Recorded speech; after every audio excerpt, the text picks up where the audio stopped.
Chính Israel tingkai, iba siya pinya utray, ya jing pendim unay, ya jing nyarke unsel, unay jing ang utray, ya jing sawanding olim, kinyon utray terhad.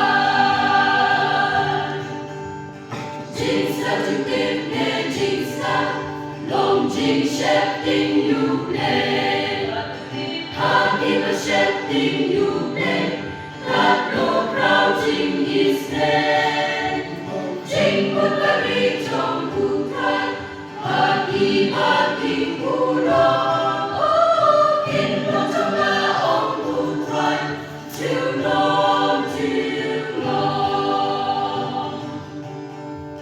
Iba siya pinya utray, tuyay siya niya hau. In omepo kunyada, kunte di jingkerku. Iba siya pinya utray, haugin siyang siyoka. Dasi siya ron rugano, hagi bakun kita.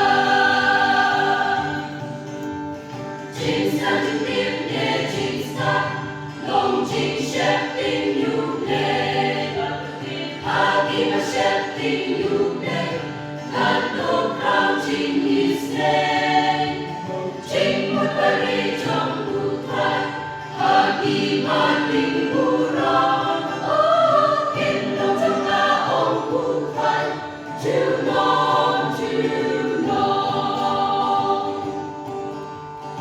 Kowa siya timbakan niya, ang yaga met suya. Andrea met Patlinsin, ang shepting niya uta. Kung loya lari, katayin haberten, katakalong katambang, tingkurang niya ulit. Jinsa jukin ke jinsa, long jing shepting you play, hagi ba shepting you play, tatlo proud jing Israel, jing mo bari chong utray, hagi bating puro.